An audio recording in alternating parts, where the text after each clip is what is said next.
Allô Jeannette, bonjour, ça va? Pouvoir t'interviewer. Donc on voulait savoir déjà comment tu vas et où en est aujourd'hui l'aventure, le calvaire de Stan. Oui, moi je suis épuisée là. Là, je viens de me faire un café pour tenir, bah, je ne peux plus. Parce que j'arrive pas trop à dormir forcément la nuit. Je me réveille toujours après quelques heures parce que j'ai des idées dans la tête et puis voilà, c'est normal.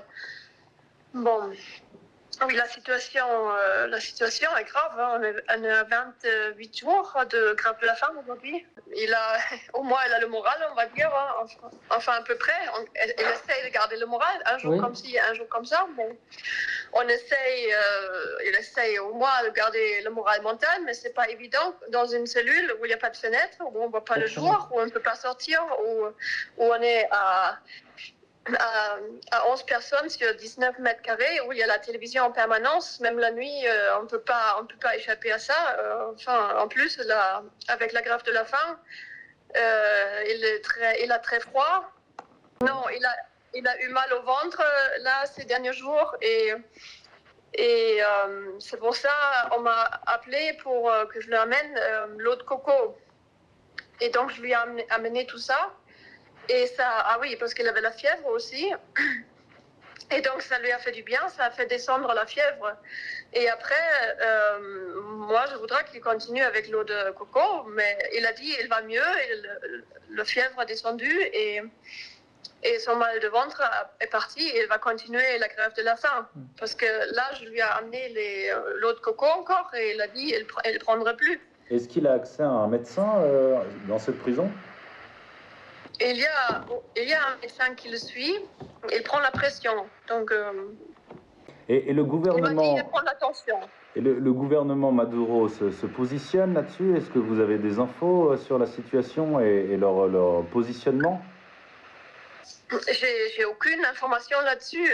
J'étais à la vice-présidence hier et j'ai parlé avec un assistant qui était déjà au courant puisque l'avocat de Margarita qui était là la semaine dernière les a déjà mis au courant. Mais voilà, s'ils me disent qu'ils étudient, on est mal. Hein. S'ils commencent à étudier maintenant... Effectivement, c'est un peu tard. Ouais, c'est pas la peine d'étudier, commencer à étudier maintenant. Même. Au niveau local, les soutiens locaux, la population, les personnes qui sont sur place, est-ce qu'ils le connaissent? C'est très difficile parce que moi, je connais personne ici. Nous, on connaît personne ici. On était 1 an et demi à Margarita. Et là, je suis à Caracas, on connaît personne. Donc, tout est à construire. Déjà, en espagnol, s'exprimer en espagnol, c'est pas évident. D'écrire en espagnol, tout le monde veut quelque chose en écrit. C'est pas évident, tout est à construire. Donc quand on commence à zéro et on est dans une urgence comme ça, c'est très compliqué. Donc le soutien vaut mieux qu'il vienne d'ici, de France, de Suisse, de gens qui le connaissent. C'est pour ça qu'il y a une pétition qui a été mise en ligne aussi. J'ai vu il y a plusieurs milliers de signatures déjà, mais je pense que les gens ont besoin d'informations. Mais si je suis tout seul, ça va être difficile. Hein. Donc, voilà, c'est ça, parce que les mails, comme j'en dis, les mails, bon, après, à la fin, on ne sait pas si ça arrive ou ça n'arrive pas. Les lettres sont souvent détournées aussi. Maintenant, l'ambassade, elle dit, OK, et eux, ils envoient les lettres avec la valise diplomatique, oui, 1 fois par semaine, oui, mais ça prendra beaucoup de temps. Et on n'a pas le temps. Donc, le mieux, c'est une mobilisation physique, déjà devant l'ambassade de Paris, à Paris, l'ambassade du Venezuela à Paris, le vendredi à 11h. Et ici, ça sera important. Maintenant, c'est sûr, qui peut se permettre ça, de venir ici? C'est très cher les vols et ça coûte de l'argent. Stan n'est pas un criminel. C'est tout le contraire, c'est un protecteur des enfants. Oui, pas seulement lancer l'alerte, il a essayé aussi d'aider les enfants. Oui. Il est passé à l'action. C'est justement ça qui n'est pas apprécié par le pouvoir en place. Parce que tant on est juste en alerte, ça va. Mais quand on passe à l'action, on dit, mais ça va, j'ai un enfant là. Je ne peux pas juste alerter, cet enfant a besoin de l'aide. Et il n'y a pas de justice qui va s'en occuper. Donc qu'est-ce qu'on va faire? Qui va faire quelque chose? Et nous, on a tout essayé déjà. On a essayé de trouver les gens responsables partout. On n'a pas trouvé. Et c'est justement ça qui est le plus gênant pour le pouvoir, que Stan a dit, mais moi, je veux apporter de l'aide concrète. Je ne suis pas juste là pour alerter et pour faire des rapports sur Internet. Et si on est au courant de quelque chose, d'un enfant abusé, ben, il faut réagir, c'est humain. Ce qu'on lui rapproche maintenant, on a dit, Interpol, quand ils ont arrêté, ils ont dit que c'était kidnapping, enlèvement. Maintenant, nous, on a été condamnés en août 2018, moi aussi, pour projet d'enlèvement. Projet, mais juridiquement, c'est la même chose, ça veut dire 10 ans de prison. Mais en fait, ce qu'ils ont fait, ils ont tourné notre projet d'interview avec les mères persécutées et, si possible, des enfants, en projet d'enlèvement. Même s'il y a toutes les preuves que c'était un projet d'interview, ils font comme ils font toujours, ils font disparaître toutes les preuves. Oh, on n'a pas vu ça, on n'a pas vu ci, oh, on s'en fout de la justice. Et voilà, et c'est terminé. Père de Sandrine Gachatois, c'était notre dernier dossier d'enquête où on voulait aussi prendre, si possible, les témoignages des enfants et la plus grande, surtout la plus grande de fille des enfants de Sandrine Gachatois. C'était ça le projet. C'est moi qui ai approché l'enfant et je demandais est-ce que tu peux me dire quelque chose devant une caméra un autre jour avec plus de temps. Et l'enfant me disait qu'elle n'a plus de souvenirs. Donc ça tombait à l'eau complètement. Mais tout ça, je l'ai noté. Je l'ai noté dans mon cahier, précisément avec les mots comme ça.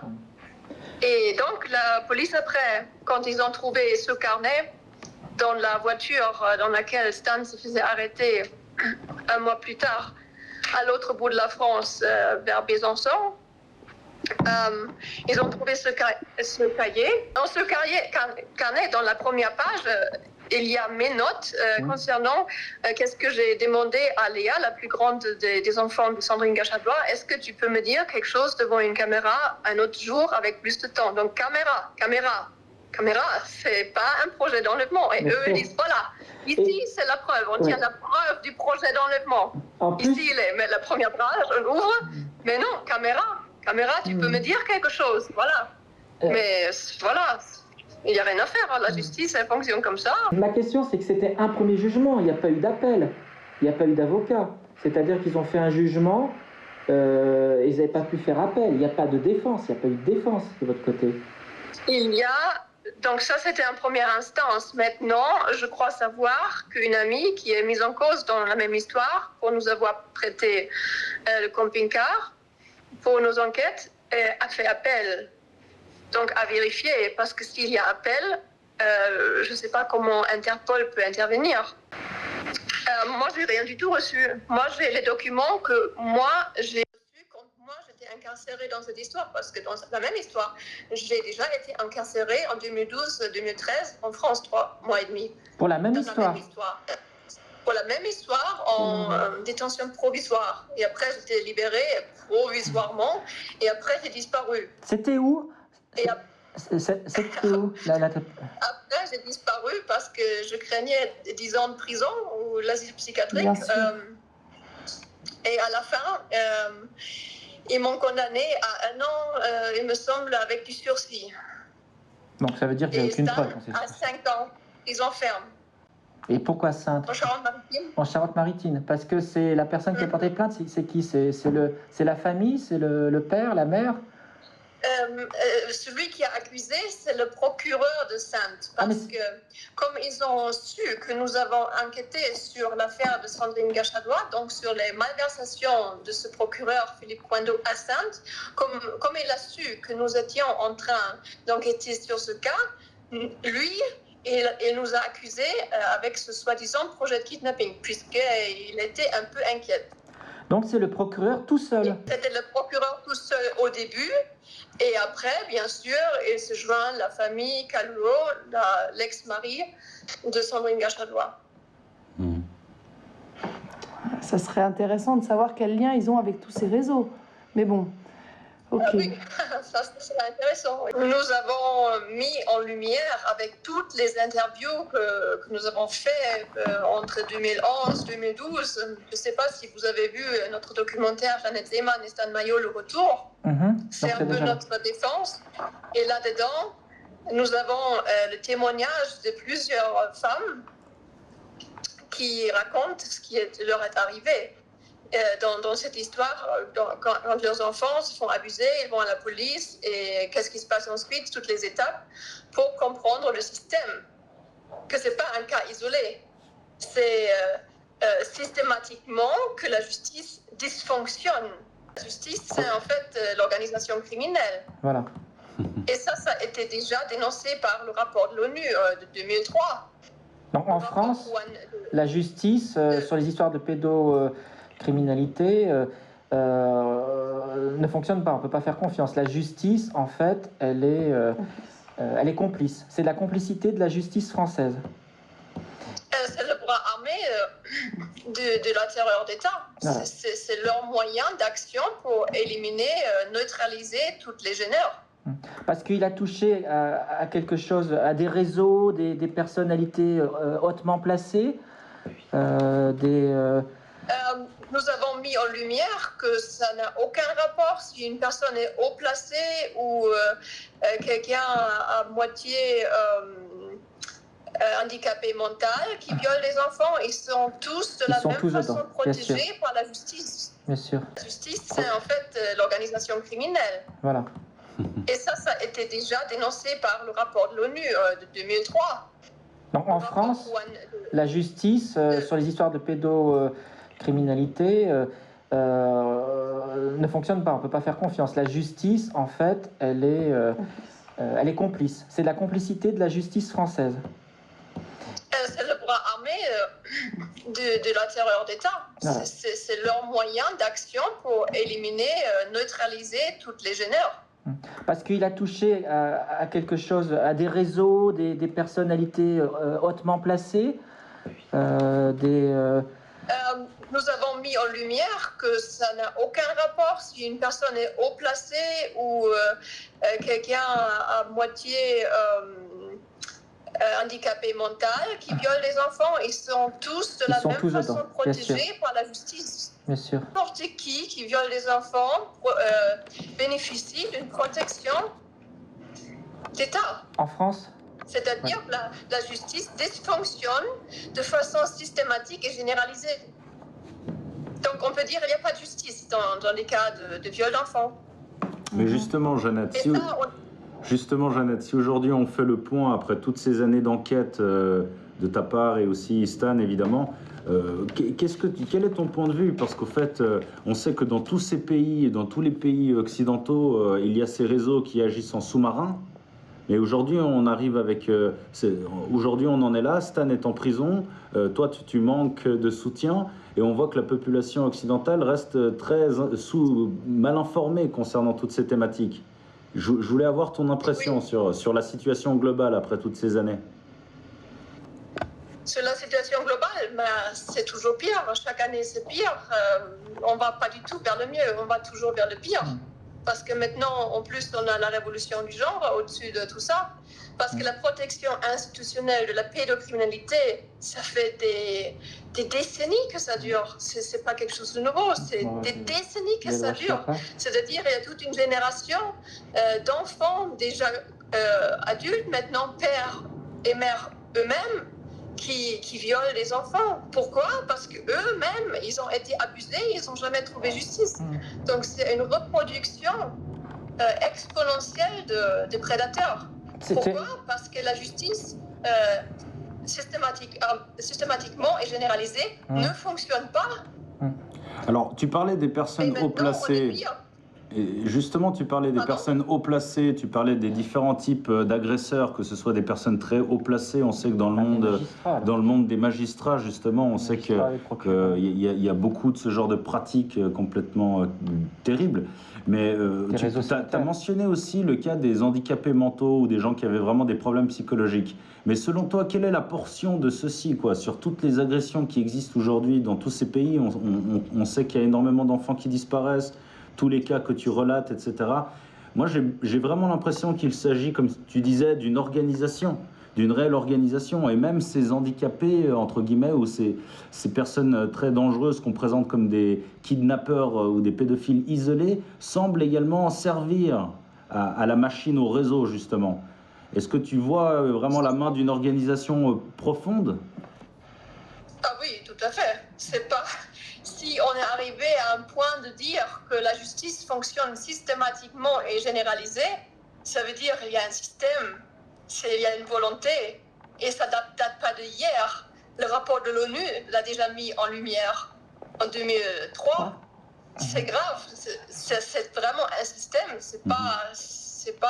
Mais alors, dans ce cas, comment tu pourrais expliquer certaines anomalies, comme l'affaire Epstein, par exemple, qui éclatent soudainement, alors que justement les médias sont censés, on va dire, couvrir tout ce système corrompu, comme tu le disais? En France, ils couvrent, hein. C'est aux États-Unis que ça part. C'est toujours une personne isolée pour moi, même s'il s'agit d'une personne très haut placée, de pouvoir, mais pour moi ça leurre juste les gens. Ils vont dire, vous voyez, il y a quand même la justice. Là, il y a un grand poisson qui est mais il n'y a pas d'enquête sur Paris. Dans quelles conditions. Et c'est tout. Quand on sait déjà comment ça se passe en France avec les pédocriminels, ceux qui sont pédocriminels sont incarcérés dans des prisons spéciales. C'est des sites de vacances où ils ont un cours de tennis, ils peuvent sortir quand ils veulent, et ils ont même la piscine. C'est des conditions qu'on ne rêve même pas pour aller en vacances. C'est dans ces conditions-là, les pédophiles en France sont incarcérés. Donc parlons pas des personnes comme Epstein. Qui sait, qui connaît les conditions de cette détention? Qui sait qu'est-ce qui se passe vraiment? Parce qu'il nous raconte une histoire. Oui, mais c'est pas la première fois en plus. Hein. Il a été condamné il y a 10 ans. Il aurait dû être condamné à 20 ans de prison et il avait eu un jugement très très clément dans lequel il avait une liberté il était en semi-liberté, il avait dans une résidence VIP. C'est parce qu'en fait, il tenait, voilà, il a des noms. C'est quelqu'un qui fait chanter les gens, c'est-à-dire que il fournissait des jeunes filles, des enfants, et donc beaucoup de personnes ont peur de lui. Et même en voulant le condamner, certaines personnes ont été obligées d'être très cléments. C'est presque étonnant qu'il soit tombé maintenant. Est-ce que ça cache quelque chose? Une personne qui peut peut-être faire chanter d'autres, oui. Ça reste quand même une personne. Nous, on est en train de dénoncer tout le système. Un système, tout notre système, c'est-à-dire pas de justice, pas de démocratie, tout ça, c'est une illusion. Et ça, c'est infiniment plus grave. Et ça, on n'a pas le droit de dire. Donc on peut dire il y a un tel qui est pédophile ou un tel qui est pédophile, mais on ne peut pas dire attention, c'est le système qui protège tout ça. Dans tous nos systèmes où on croit bien vivre, on s'occupe bien de nous, on ne s'occupe pas bien du tout de nos enfants. Pas du tout, au contraire. Chaque année, c'est pire. L'éducation, tout ça. C'est en France, ils veulent baisser l'âge du consentement sexuel. Enfin, c'est une ministre qui est un peu tarée. Non, mais il y a un vrai agenda pour avancer ce genre de choses, hein, c'est clair. Et changer les mœurs. Exactement. Il y a aussi les standards européens de l'éducation sexuelle. Oui, parent numéro 1, parent numéro 2. Ça, c'est encore autre chose. Et puis, mettre la normalisation, c'est-à-dire la notion de père-mère, ça va devenir bientôt être anormal. On n'a plus le droit de dire père, mère, enfant, ça c'est une famille normale. On n'a pas le droit de dire ça. C'est discrimination. Ça, c'est en France, mais dans les autres pays aussi. Mais c'est vrai que c'est mondial, même dans les pays très conservateurs, en Irlande, etc. On pousse pour le mariage, pour le besoin d'une petite élite qui sert à justifier autre chose, qu'on crée des lois sociétales. Mais pour... Oui, c'est ça. Les homosexuels, ceux qui vivent leur vie, qui embêtent personne, ils n'ont pas besoin d'adopter les enfants. Non. S'ils veulent vivre ensemble, c'est leur problème qu'ils le fassent. Mais pourquoi ils ont besoin d'adopter les enfants? Pour faire quoi? Pour jouer? Pour faire quoi avec les enfants? Voilà, c'est pour être parent ou alors c'est pour jouer avec eux? C'est ça. Et quand tu dis jouer, c'est gentil. Mais oui, mais c'est ça. C'est-à-dire que le droit de l'enfant n'est pas respecté. On dit au nom du droit de l'homme, au nom du droit de mon avis, c'est-à-dire qu'on donne plus de pouvoir à un droit individualiste. Voilà. Et c'est ça, parce qu'on dit toujours qu'on est dans un monde où tout le monde est libre, tout le monde peut exprimer librement et être ce qu'il veut être, mais personne, oui, ceux qui nous contrôlent savent très bien ce qu'ils font, mais personne pense à qu'est-ce qu'ils vont penser ces enfants. Mais c'est un réseau... parce que la révolution du genre aussi, elle va beaucoup plus loin que ça. Je vous donne un exemple. Ça ne s'arrête pas à être LGBT. Aujourd'hui, on a, je crois sur Facebook, 120 possibilités de ce que quelqu'un peut penser être. Donc, 120 genres différents. Il y a des gens qui se transforment en animaux. Voilà, mais justement, tout ça, c'est ça qui est sournois, parce que c'est au nom de la maladie mentale. Qui se sentent chiens, qui se sentent tigres, ou vampires, ou reptiles, où on peut se sentir comme ci ou comme ça. Bien. Et ils vont transformer leur visage pour ressembler à comment ils se sentent, non? C'est là où c'est sournois, parce que c'est au nom de la liberté individuelle, mais il y a clairement un plan d'ingénierie sociale. Hein. Le but, c'est de changer les mœurs. Comme tu l'expliquais bien, c'est pour ça qu'à l'Eurovision, on a des femmes à barbe qui gagnent les chansons. L'Eurovision, ça c'est l'exemple. Il y a eu année sur année, donc il y a eu le transsexuel à barbe. Là, il y a eu, on ne sait pas ce que c'est, le garçon blonde qui chante une chanson complètement nulle, qui dit c'est moi, je fais ce que je veux. Donc le message derrière, il est fort. C'est-à-dire que ma liberté absolue, de faire ce que je veux. Donc c'est calculé. Oui, mais tu sais, ce message, je fais ce que je veux, remonte à des origines obscures. L'homme qui se met au centre de tout. C'est-à-dire, nous, on se met au centre de tout. Et en plus, notre sexualité, parce qu'en réalité, qu'est-ce qu'on s'en fout, la vie sexuelle de quelqu'un. Mais ça devrait être le point central de la vie de tous les humains. Parce que, bon, quelqu'un est homosexuel, on s'en fout. Qu'est-ce qu'ils font les gens sexuellement? C'est leur problème. C'est du domaine privé, et ça passe dans le domaine public. Ça doit être le centre d'intérêt à nous tous. C'est ça qui est en train de changer. C'est l'identité aujourd'hui. C'est ça. Ça définit l'être humain aujourd'hui. C'est devenu l'information. Il n'y a plus rien d'autre. Hein. La vie ne sert à rien d'autre que ça. C'est ça, ouais.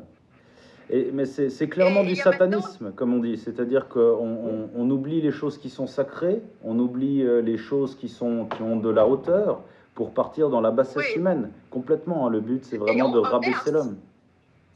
Oui, et on verse les valeurs. Les protecteurs des enfants sont les pédophiles ou les enleveurs, et eux sont les saintes, non? On autorise les adultes à les violer. Il n'y a pas d'âge de consentement, et c'est dit comme si c'était pour le bien de l'enfant. Donc c'est tout inversé en fait. Et puis si on l'a éduqué jeune, il était au courant. Voilà. Si on lui a dit à 6 ans la sexualité, puis qu'on le viole à 7, il était au courant. Donc vu que maintenant il y a des standards d'éducation sexuelle dès la naissance, donc on part du principe qu'ils sont au courant de ce que c'est que la pédophilie et qu'ils l'acceptent, puisqu'il n'y a plus d'âge de consentement. Donc tout est bien huilé. C'est les lois Chiappa. Pour que les pédophiles soient protégés. Il n'y a plus d'âge limite pour la protection des enfants, comme c'était avant. On disait à un certain âge, à 15 ans, 14 ou 13, en fonction des pays en Europe, il y avait une protection. En dessous de cet âge, on ne discute pas si l'enfant a été consentant. C'est un abus, c'est un viol, c'est clair, parce que l'enfant n'a pas les capacités pour comprendre ce qui se passe. Maintenant, tout ça a sauté avec la loi Chiappa. Et en parallèle, il y a l'éducation à la sexualité à l'école. Donc, on confronte les petits enfants avec les choses du sexe. Donc, après, ils sont au courant. Et forcément, un intérêt sexuel se réveille. Ils veulent savoir aussi qu'est-ce que c'est. On parle que de ça. Et puis, parce que si on parle que de ça, les enfants vont s'intéresser à ça. Et je veux aussi dire qu'il y a un accès qui est trop facile à Internet. On peut voir toutes les horreurs. Aujourd'hui, des enfants accèdent. Alors, on dit que tout ce qu'on demande, c'est ce que vous avez moins de 8 ans. Et encore, on ne pose pas toujours la question. Donc, toutes les images, tous les trucs, toutes les vidéos sont accessibles aux enfants, ou aux jeunes en tout cas. Donc, ils sont dans une période de construction. Donc, ils ne peuvent pas faire une construction, je dirais, normale, affective. Ce qu'ils voient, c'est une construction sexuelle mécanique avec des perversions et des choses comme ça. Moi, j'ai une question, Jeannette. Est-ce que tu as été confrontée au service de protection de la jeunesse, des enfants, qui fournissait éventuellement des enfants à ces réseaux? DAS. La DAS en France, Chez nous, en Suisse, il y a d'autres endroits, il y a SPJ, SPMI. C'est les enfants qui sont retirés de leur garde parentale et puis élevés ailleurs, et il y a beaucoup d'abus. Oui, ça c'est un grand plan aussi qui est en train de se passer, parce qu'en Allemagne, par exemple, il y a même un mot pour ça, ça s'appelle Kinderklau, c'est-à-dire ils volent des enfants. Enfin, c'est un mot encore gentil pour dire sous n'importe quel prétexte, les autorités, les services sociaux viennent dans la maison pour retirer les enfants à leurs parents. Pourquoi? Parce que peut-être l'enfant était dehors avec un t-shirt et c'est un peu froid et quelqu'un a vu cet enfant et dit mais c'est quoi, ses parents sont complètement irresponsables, il faut qu'on envoie les services sociaux pour retirer les enfants parce que c'est pas possible que les enfants se promènent avec un t-shirt quand il fait froid, par exemple, ou que l'enfant a une blessure quelque part et va à l'école ou à un autre endroit et quelqu'un fait un signalement en disant là il y a un enfant maltraité et les services sociaux arrivent à la maison et disent mais vous maltraitez les enfants et les parents disent c'est quoi ça? C'était un accident, l'enfant est tombé, il court tout le temps, il est tombé, c'était un accident. J'ai un autre exemple. Oui, mais non, faut qu'on retire les enfants. Ça, c'est sous tous les prétextes. Ils enlèvent les enfants et les placent dans les institutions. Et on veut vacciner de manière, on pense abusive, jusqu'à 11 vaccins obligatoirement. Et s'ils ne sont pas vaccinés, ils ne vont pas à l'école. Et les textes de loi, ils ont prévu que dans certains cas, si les parents ne veulent pas vacciner, attention, pas les riches qui, eux, trouveront le moyen de remplir des carnets de santé par les médecins. Et pour les pauvres qui n'ont pas la possibilité de tricher, si le carnet de vaccination n'est pas rempli, il y a des lois qui disent qu'ils pourront enlever les enfants parce que les parents ne les soignent pas. Donc c'est prévu. Oui, ils sont irresponsables. C'est des parents irresponsables et voilà, on va prendre leurs enfants. C'est ça. Toute personne qui est conscient aujourd'hui de ce qui se passe aussi, ce qui est le contenu des vaccins, c'est impossible de vivre. C'est impossible d'élever les enfants. C'est impossible. Parce qu'il y a tellement de terreur d'État de tous les côtés concernant les enfants. Spécialement, ils attaquent les enfants. C'est ça le futur. De tous les côtés. Oui, alors... qu'est-ce qu'on peut faire concrètement? Voilà, moi c'était ça ma question. Qu'est-ce qu'on peut faire? Est-ce qu'il y a des institutions qu'on peut encore croire? On a parlé de l'ONU, des ONG. On sait que les gouvernements et la justice, on ne peut pas faire confiance. Mais est-ce qu'il existe quand même des gens à qui on peut faire confiance? Alors, il y a des gens très courageux qui font des enquêtes. Vous avez payé prix, mais il y a des organismes qui sont un peu plus structurés, qui font ça aussi. Alors déjà, je pense que la première chose, c'est de communiquer le plus possible. Parce que beaucoup de gens ne sont pas au courant.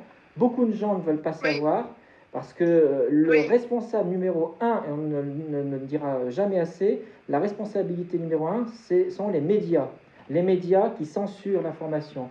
Et je suis d'accord avec toi que l'information n'a jamais été autant censurée. Il y a encore 15 ou 20 ans, les sujets tombaient, on parlait justement dans les débuts des années 2000, des lois étaient prêtes. Et on constate depuis une dizaine d'années un recul en arrière complètement. J'en veux pour preuve une émission, c'était de l'UC qui avait été faite en 2000, où elle a fait une émission mais extraordinaire, qu'elle a démontré les réseaux. Et en fait, cette émission, on aurait dû dire que ça devait être une bombe atomique. Qu'est-ce qui s'est passé? Tous ceux qui ont travaillé dans l'émission, ils ont été bannis. Ils ont été bannis. Le documentaire a disparu. La juge a été mutée. La juge a été mutée. La journaliste a eu sa carrière brisée. Et alors que ce sont des gens qui ont eu un courage fou. C'est ça, le système, il est là. Les avocats qui veulent aider dans ce genre de cas disent mais écoutez, je ne peux rien faire. Avec la justice, on ne peut rien faire. La seule chose qui reste, c'est barrez-vous. Partez en clandestinité. C'est le seul conseil qu'ils peuvent donner. Je ne sais pas si aujourd'hui il y a encore des juges qui conseillent ça. Des médecins, c'est la même chose. Les médecins qui doivent en principe, après la loi, détecter les enfants qui ont été abusés et faire un signalement, ne peuvent plus le faire parce que c'est dangereux pour eux. Ils peuvent perdre leur travail. Le conseil des... comment ça s'appelle? Le conseil des médecins. De l'ordre. Conseil de l'ordre. L'ordre des médecins, voilà, les rejettent après. Et tout ça, c'était dénoncé par le rapport de l'ONU déjà, le 3. Et la situation est pire maintenant. C'est pire. Et d'autant plus pire en France que maintenant, il n'y a plus d'indépendance de la justice. C'est-à-dire que c'est aussi directement commandé par le gouvernement. Ce qui veut dire que mais dans le cas de Stan, je répète, c'est vraiment donc la France, un procureur qui a donc fait cette plainte, qui a eu un jugement, et ils ont appelé Interpol. Et Interpol a été d'une efficacité mais incroyable, parce que pour agir au Venezuela, qui est un pays où en ce moment il y a beaucoup de difficultés, pour aller chercher quelqu'un qui n'est pas dangereux non plus, on parle d'une... c'est pas un criminel, Stan, c'est... voilà, même si les faits étaient avérés, je dis pas ça, mais même si c'est avéré, il n'était pas dangereux. Donc, qu'est-ce qui justifiait de faire ça? Sinon, voilà, il faut aller le chercher absolument, et que c'est une demande qui va au-delà de la justice. C'est, je dirais, presque une mesure personnelle. Oui, c'est politique, bien sûr, puisque nous avons aussi mis en lumière qu'il n'y a pas de justice en France dans les cas d'abus d'enfants. Et forcément, vu qu'il n'y a aucune solution nulle part, Stan, elle est devenue révolutionnaire. Et il dit clairement, on ne peut pas continuer avec ce système. Il faut un changement radical. Bien sûr, évidemment. Donc forcément, on est dans un problème politique aussi, un intérêt politique de l'avoir de retour en France. Alors je vais conclure là-dessus, mais on reprendra certainement dans l'interview. Aujourd'hui en France, si tu as suivi, il y a un mouvement de révolte qui s'appelle le mouvement des Gilets jaunes, qui au départ était parti sur des taxations trop élevées. Et c'est devenu maintenant un symbole, le gilet jaune, c'est-à-dire c'est la personne qui se révolte, qui dit il en a marre de cette oligarchie qui le fait devenir esclave. Et il y a eu un éveil des consciences, ça fait quand même depuis 9 mois que ça dure. Les gens, en France notamment, demandent à changer de système politique, demandent à changer de gouvernement. Il y a trop de corruption, il y a trop de mensonges. Ils ont compris des escroqueries, des multinationales, des banques. Je ne vais pas revenir là-dessus, mais le président Macron n'a pas été élu, il a été placé par des milliardaires. Et en fait, il tient uniquement pour 2 raisons. C'est parce qu'il a les médias qui sont à la solde des milliardaires, qui le présentent toujours sous un bon angle. Et puis l'autre marmée, c'est la police. La police qui est extrêmement répressive. Et ça, je pense que de l'étranger, on n'en parle pas. Mais la police en France n'a jamais été aussi répressive. On parle quand même de 8000 arrestations, plus de 2000 blessés, plus de 500-600 blessés graves, c'est-à-dire qu'ils ont eu des chocs très graves. 26 personnes ont perdu un œil, une dizaine de personnes, il y a eu 6 personnes qui ont perdu une main. C'est-à-dire qu'on utilise contre les manifestants des armes de guerre. Voilà. Et aujourd'hui, les Gilets jaunes se révoltent, veulent parler et s'intéressent à tout. Et ce sujet de la pédophilie, justement, c'est un soutien. Et ils voient qu'ils tiennent, justement, ces gens, ce pouvoir, tous ceux qui remettent, de voir que là, il y a des choses extrêmement mauvaises. Et à ce niveau-là, il y aura sûrement des soutiens et des actions. Il y a déjà beaucoup de soutien au niveau des Gilets jaunes, partout en France. Des manifestants. Il y a plusieurs groupes de Gilets jaunes qui diffusent tes vidéos. Il y a des groupes, il y a beaucoup de groupes. Qui sont en soutien moral, en tout cas pour Stan. Oui. Oui, alors nous, on a été très méfiants concernant le mouvement des Gilets jaunes, puisque c'était justement au début pour le prix de la gasoil. Et de faire bouger des milliers de personnes pour le prix de gasoil me semble un peu... Oui, mais c'est plus ça aujourd'hui, ce n'est plus ça. C'était même pas ça au début, c'est ce que les médias, mainstream ont dit, mais c'était pas ça le sujet. Parce que maintenant, il y a déjà une division des Gilets jaunes. Non, c'est ce que les médias veulent faire croire, justement, c'est pas vrai. Non, Jeannette, c'est pas vrai, ça. C'est pas vrai. Justement, tout ça, c'est des erreurs. C'est les médias qui font croire. Il ne faut pas les croire. Les médias, ils disent qu'il n'y a personne dans les rues, qu'il n'y a personne. Nous, on est indépendants. Il suffit de regarder nos vidéos. Sur chaque rond-point, dans tous les villages, il y a des milliers de gens qui sont révoltés. Il y a 80% de soutien. Les gens n'en peuvent plus. Parce que le projet de M. Macron, c'est tout simplement de détruire la France. Il est en train de tout détruire, le système public. Il est en train de tout privatiser. Il est en train de tout donner à ses copains. Et c'est affreux. C'est-à-dire que la France était en avance sur les choses. Demain, il n'y aura plus de sécurité sociale. Il n'y aura plus d'assurance chômage. Il n'y aura plus de barrage. Il n'y a plus d'industrie. Il est en train de tout démonter. Il n'y a plus de liberté. Et il n'y a plus de liberté. Très grave. Parce qu'il a travaillé chez Rothschild, il ne faut pas l'oublier. Et en fait, il ne travaille pas pour la France. Le plus grave de tout, pour moi, c'est ce qui se passe avec les enfants. Oui. Et alors, les Gilets jaunes commencent vraiment à s'en emparer de ce sujet et à s'informer sur la question et à diffuser les abus. Hein. Voilà. En ce moment, il y a un gros boom de cette question-là.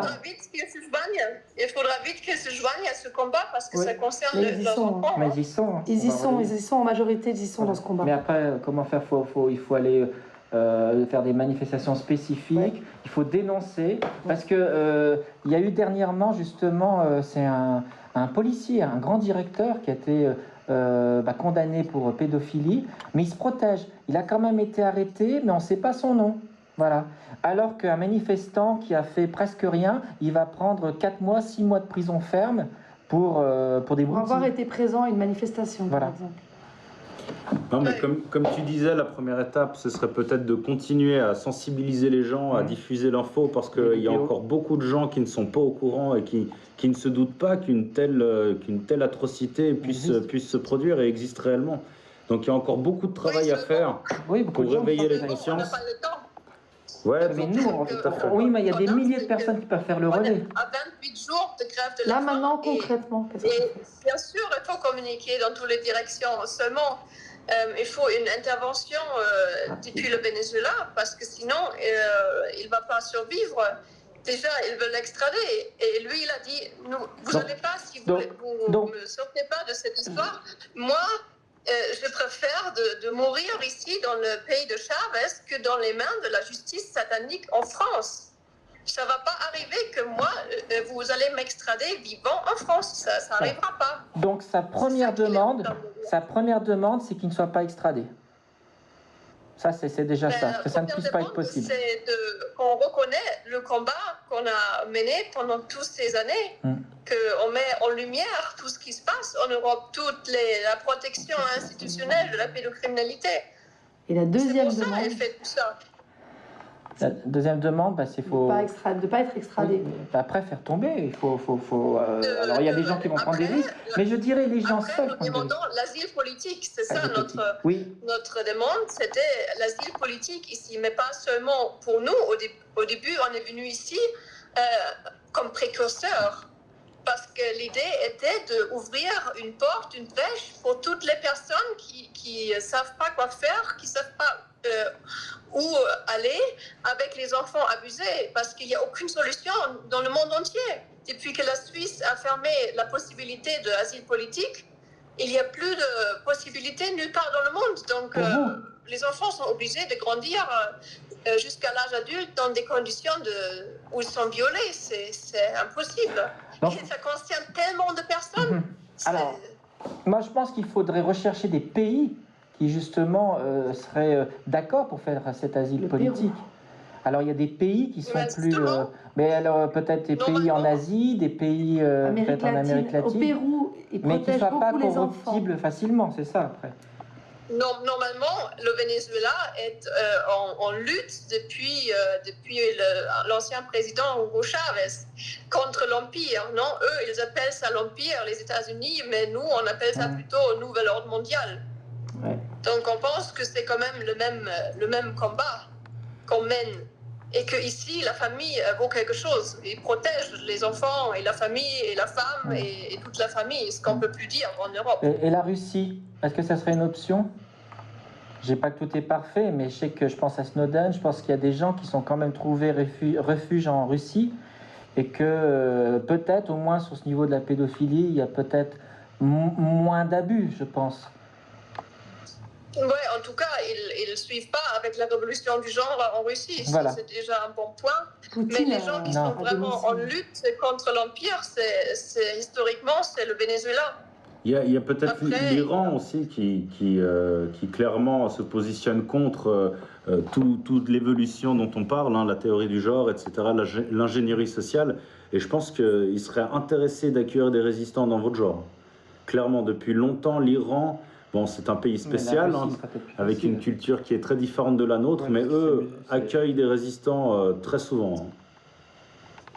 Oui, ils sont d'ailleurs amis avec le Venezuela. Tout à fait.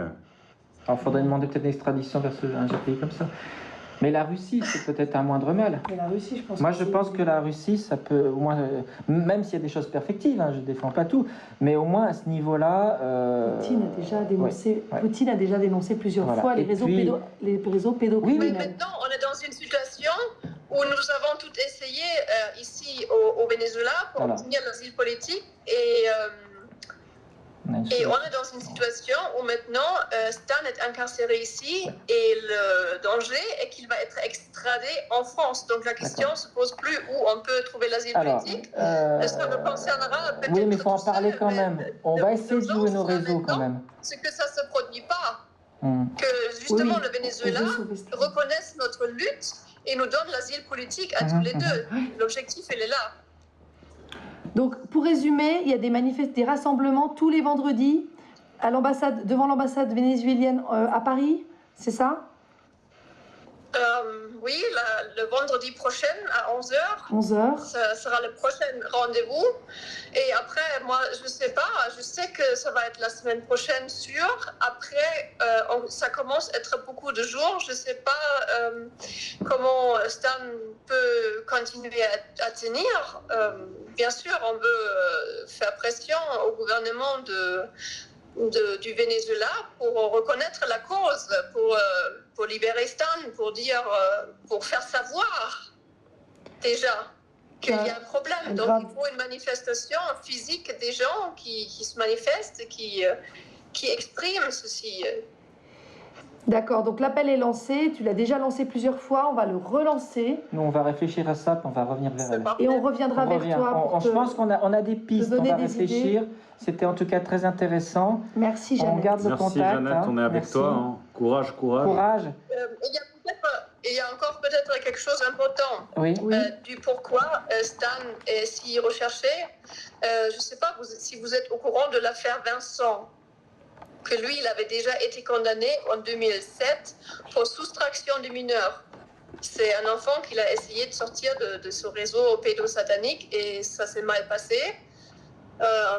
Il a été arrêté, il a fait la prison, 3 semaines, grève de la faim là aussi, mais après il a été libéré, il a été libéré après il a arrêté son grève de la faim. Et l'enfant était mis à l'attendant dans une famille, dans les services sociaux. Famille d'accueil. Donc, en 2009, il a été condamné pour soustraction de mineurs. Et le problème avec Stan est qu'il n'a pas intégré ce qu'il devait apprendre de cette histoire. Donc, il ne se plus jamais se mêler à des histoires judiciaires, que ce n'est pas son problème. Il doit s'occuper de sa vie et pas de la vie des autres, n'est-ce pas? Et donc, comme il a aidé encore une autre femme, Priscilla Majani, avec sa petite fille de 5 ans en 2011, à disparaître. Et cet enfant, après ce que je comprends, est toujours introuvable pour les autorités françaises. Ça pose problème. Et il s'est fait mettre en prison maintenant récemment, ce monsieur? Qu'est-ce qui lui arrive maintenant? Pardon? Au lanceur d'alerte, qu'est-ce qui lui arrive maintenant? Est-ce qu'il a été mis en prison? Est-ce qu'il a été inquiété? Je crois il s'agissait de Stan dont tu parlais. Ah, tu parlais de Stan, pardon, je pensais que c'était quelqu'un d'autre. Mais donc il a... On n'a pas juste fait des enquêtes, on a aussi essayé d'apporter une aide concrète. C'est ça, déjà dans l'affaire Vincent et en 2011, à cette femme. Ouais, non, mais si on comprend bien, en fait, à chaque fois que Stan est intervenu pour aider un enfant, en fait, à sortir de ses réseaux, c'est là, en fait, qu'il a été inculpé, poursuivi, emprisonné, etc. C'est ça, parce que on peut pas le faire revenir à la raison, hein. Mais c'est ce genre de personne. Parce qu'il devait comprendre qu'il a déjà payé assez cher quand il est intervenu dans l'affaire Vincent, quand il travaillait dans l'association politique de ville. Il aurait dû comprendre la leçon parce qu'il a été condamné et ensuite il a été obligé de partir en clandestinité. Enfin, obligé, c'est ce qu'il a choisi puisqu'il n'y a pas d'autre option. Oui, mais Jeannette, ce genre de personne, je pense que tu le sais, hein, la tête comprend, mais le cœur ne comprend pas. Il ne pouvait certainement pas agir contre ses convictions. Et c'est certainement pour ça qu'au fait, il est tant respecté, au fait, hein, Stan. Donc on tient à te rendre hommage aussi ici pour tout ton travail, toutes ces années d'enquête et de partage d'informations, parce que tu as aidé beaucoup d'entre nous à éveiller nos consciences. Pareil pour toi, Jeannette, hein, donc merci encore. Merci beaucoup. Merci.